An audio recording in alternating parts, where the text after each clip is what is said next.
Orofo be that say. Ewie so me gidi se wo ho ye. Na me so me ho ye. Na me pese obeji bre. Na wato bo ase. Emfa bufuo no emfa otan. Emfa mbrashi video emfa nko. Sene mu nim no. Da no di for back to back.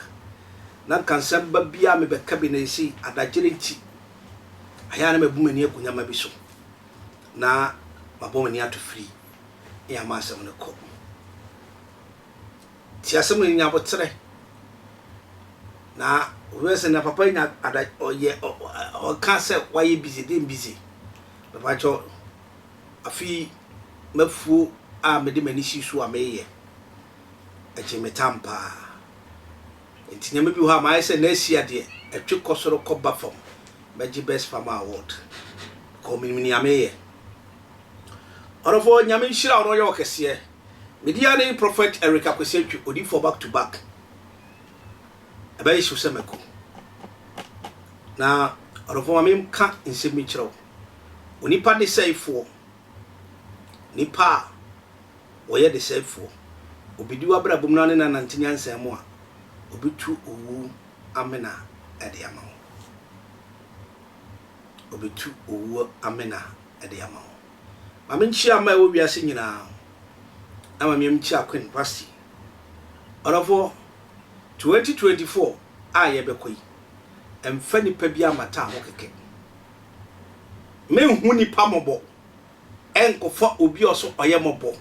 Nso obedi wa brabo mu a opo wahwe ase. Bie wani na hwe nipa oben. Ada se emienu e bia na kakra wo nsem ti obefamo no wanya ne obedi. No wapekwan obefa so asel.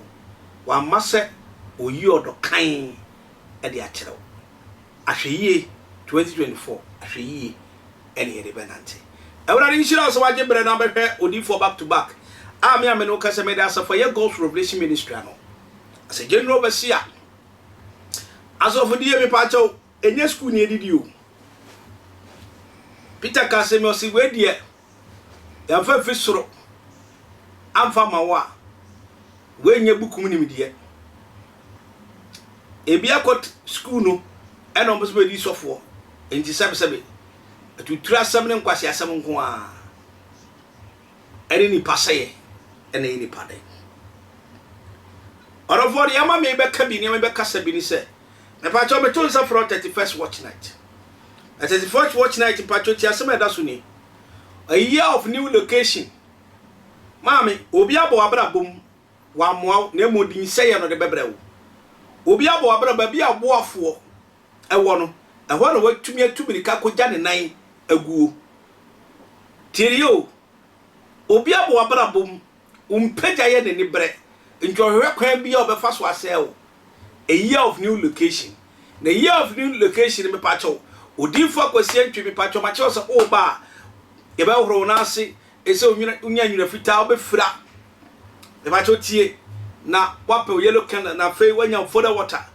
Na papa horo na ase awie wa fo na ase ngusra. Me pacho foda water na goto na ediduane funu no.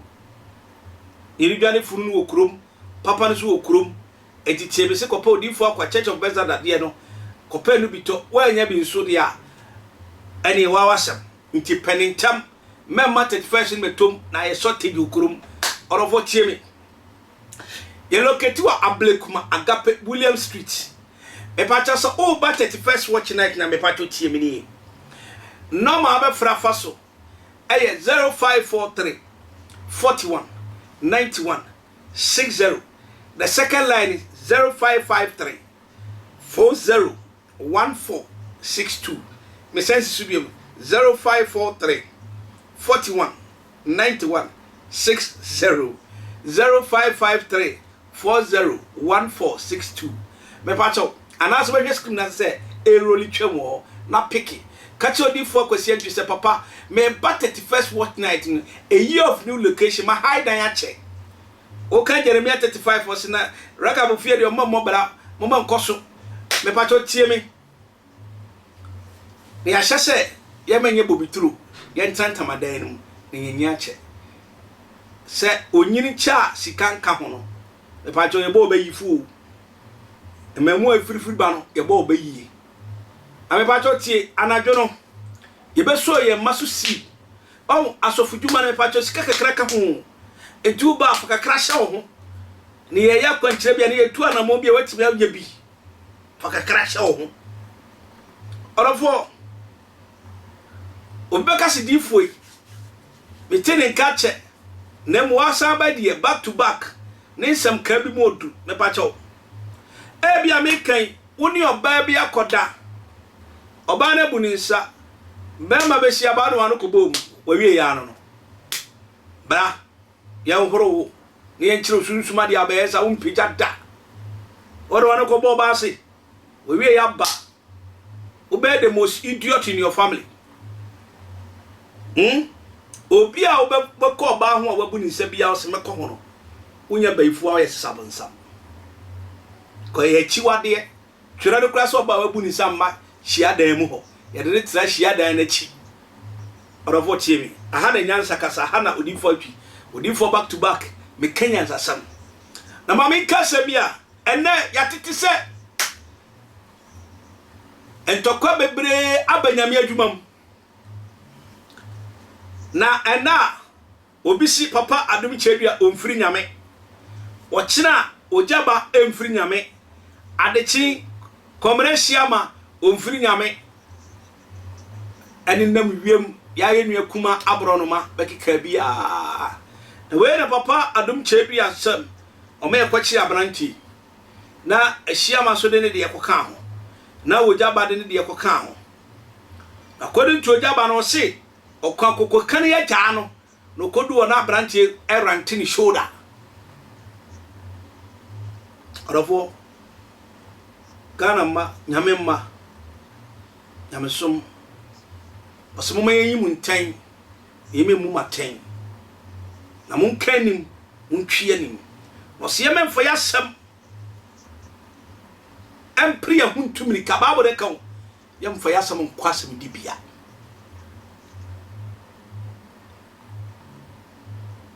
na eno nkotwere ho no ye hu se ye Church of Christ asiama ye papa asiama ono susu enyantie se ya kere no is alleged se ya kye no awie susu enana abronoma Reverend abronoma beko akogina shimpie ni mmaranim na motie yo ayaya enua akola nyame kumansi akola nyame evangelist so enyantie so no so ya kye no na no na yentimi hu se eye papa Adom chedua ena amakwan ena wasa kye because papa Adom chedua se obeka Philadelphia for asaba o meda ye be chiw kai papa mo piafo ba we kan se bi papa Bible say anamori papa nti ye be kam ho nsemmone ye be sore tie be ma mudin ahodo ye be ka ne enni ho ade atomo so baba saudi eya wachia na udi Ghana fuan anu achia wanhwa the message Nyankopon de mawo e de ba asase so papa be da abati o be da abati because nipa gu na ase no me abetie mintimi sakra wiase nyina nipa nyina wo asase so sara papa so kura uti ane nyame de dom na ba na so ntimi sakra wo nyina na mo ne hwa ye fese wo se be da kra o mo ya atre nefo konkuru yom no mo do Kristo na won konkuru ti omu ne de komo wura ne se adwuma ne aba wo de mai si nkoduani amfa so abaso achichire de papa emwa yenim se wo family yenim se wo abusua ne yenim se insemi o mo ka ya enya no kura abeto Ghana ni tirim yeri bi ti reverend bofo e ma ne fa nyama bebremu na so reverend kokko antwibo siako wan sore anchichini pasa ya baba Adom chedua olumai na me adwuma no wo na mo umfi aka wanim no se na wo de beye papa wa obetena se mfitiase na hwini ho na bibie no na bibia te saa ne wo Saturday a obewu Saturday wa wo be kan say na mo ye 25 na mo dem wa TV stations wo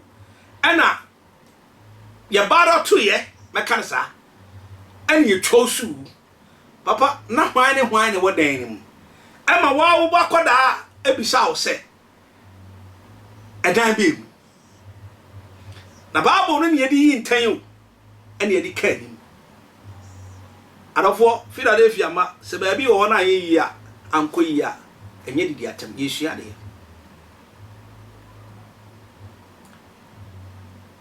miami nua komre siama Ajagurajah onyame sunsum kan ho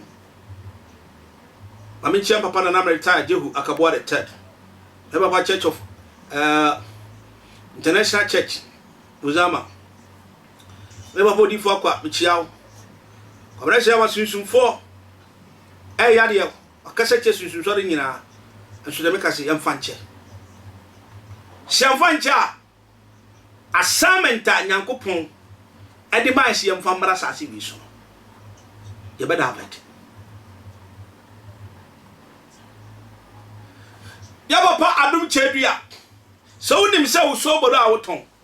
o pada a wo chichire ton pada ne wo be chechem se eye jani oba ne hu konkron the Trinity papa se nyame na de ma o ana ni pa nyina se enya hwe papa na hwe fo ni hwe ase nua so because ebre ko ti Yesu Kristo na petututu ana ko bra no ntwitwi ni se papa o ba interview no awia peteki o ba interview se bam Yesu anim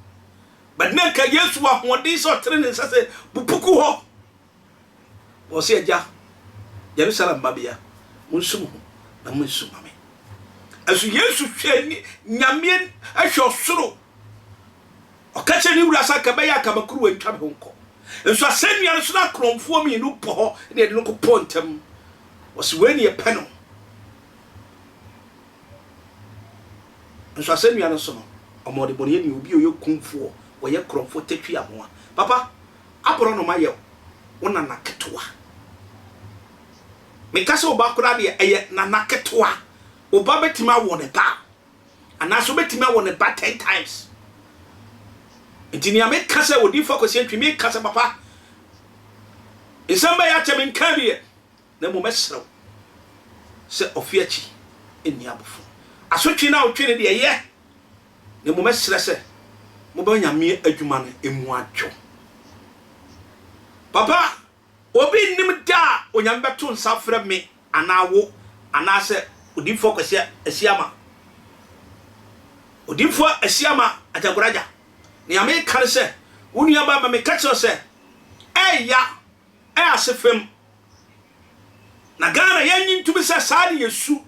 ene ye pan atiese ni pasaye hobby nemo se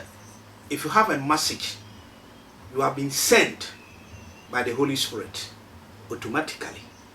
already do before because ayen commission daho ayen commission daho mopa ba ye kan mopa ho asem ye say mopa eso ne anye mopa bo Kristo opo nyame tin e ma na be ye papa Adom chedua ne ma me gina ho mo ne se Ogyaba timi ababonte se medi ache komresia wanso se mesusu medi ache na mo papa ni nyina gina wo ho papa ni pa twen se nyame be fa wo so apagya wo ama wade ho mpokire bi atete o papa ya pani unya kura ba kura wo 70 years na mo mehwe se esana nka wo betwa no ebe senchirima na mo anya twisa bia edi ensensan beba papa ya se uton dokuno se wo dokuna wo ton eye nyankopon akwankyere ene nyame dia ma wo na dokuno banku ye nyina di o banku ye nyina yedi ana obo mpa kusna ofisa dia yare sababa mi kwesi antwa metie mi odi for back to back mi ni asam ka ho na mu adwuma na chi na wie ye ne nkuntabuo no ehɔ na asam no wo mani panka se nyame adwuma no nipa ni so ne yebeti fa hodie yebeti sikari yebenya ye ho a na ya gitini ya kasampa ya papa adum chedua be nyame adwuma de a ene enkuntabuo ne ya bu ya de o ya san ansa ye ho papa besrawo ba bia watifie du ne ba bia womfie duro no ewiase nyina hwew sampa papa yi onyame na asoma no enum bebre na Ghana fo ebinom abama wo enum bebre ne nipa nyina hwese yetoma wa ede wankasa rabaga nyuma abatu Greek word nyuma abatu yi eye bebre de me kura posu so ye mede ewiase nipa bebre hwew hwiaw na papa ma police station nyuma ne di wanimu a papa anhwe ya na de amane foforo apa wodwumani mu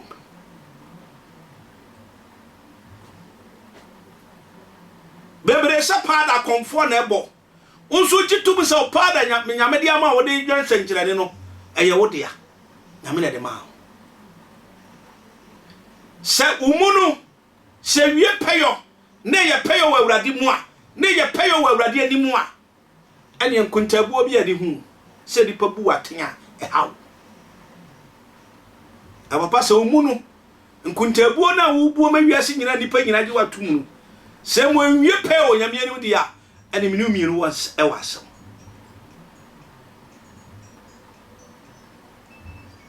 wasman nwi ni amba kan man fa ye de ko jira sam di bia awurade be kasa man papa makasa se o ma abro no makura ye de ne ko prison ne ye sentence na nti sabe papa odi dia wonum be san ode na dan na ko ka che waso no ma se obi ye obone a fa che obetimi aka bi obi ye obone a fa che obetimi aka papa akira so re ma no aba ye bedua ne no e betwa no kire bi ye nua no masofo asori se sia me no ka sai akwara nyame se papa no ama odase ye nche no se Ogyaba na ama odase ye nche no nyini se Ogyaba be sa de se Ajagurajah ana ama se odase ye nche no memfa ko shobia na mo na me kan se frisa asofo miense hodi a ana me sram momma ye nwuma wo se dua na ba ni be hu dua kono aso wura ame asomfo won yi enten na wan kan animu a ye bede hu se ye adwuma pa ye graphic ye wiase han ye ma ye nwuma enedi oni panim se pase jame adwuma mu ko sika ne benya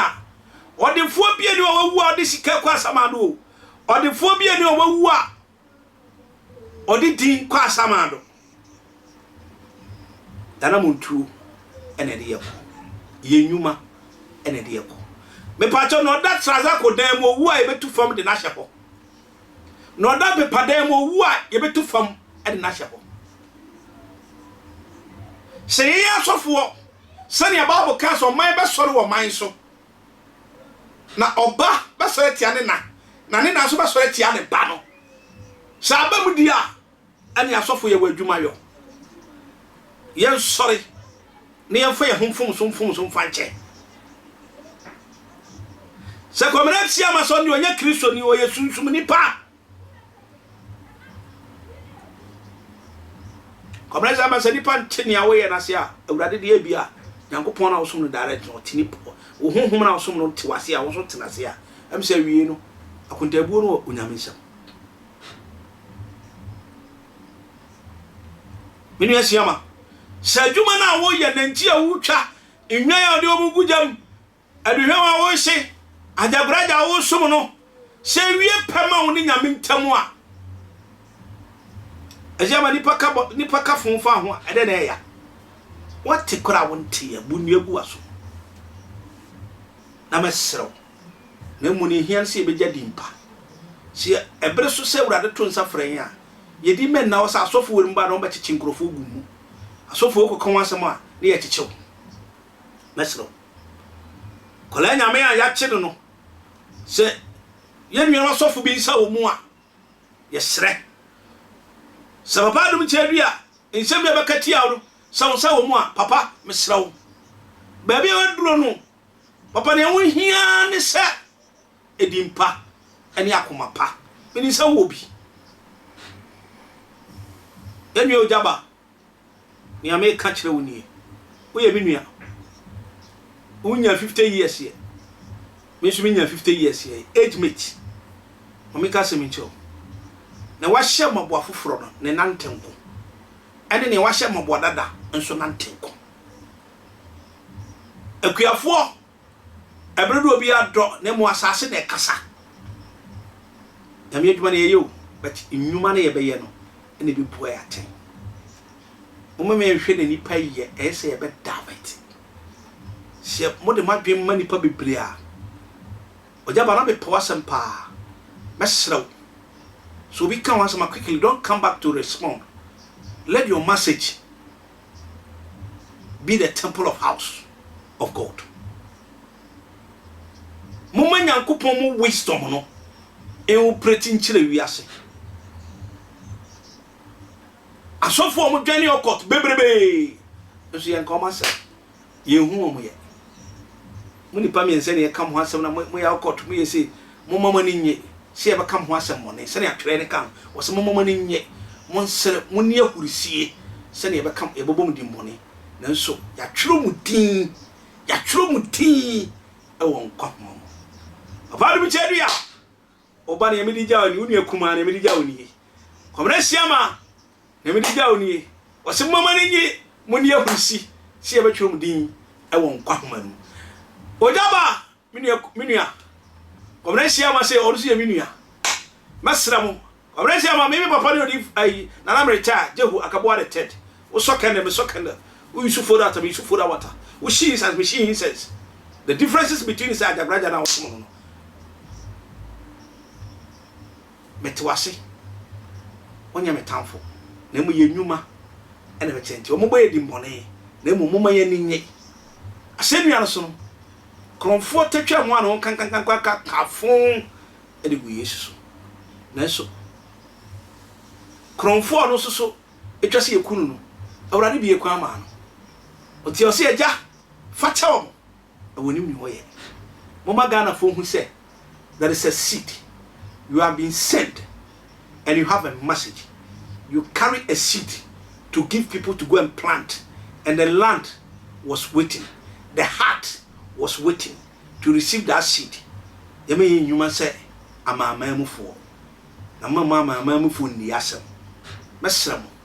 onyankopon asomdwe emra maso ne ya me kan se akwara nyame nipa bia asofo bia o se yenkonko che no se yampase papa dum chedua na eya papa mesrawo se obama wi abawie ne mu ne nipa pafiri ho no eyo nyame asem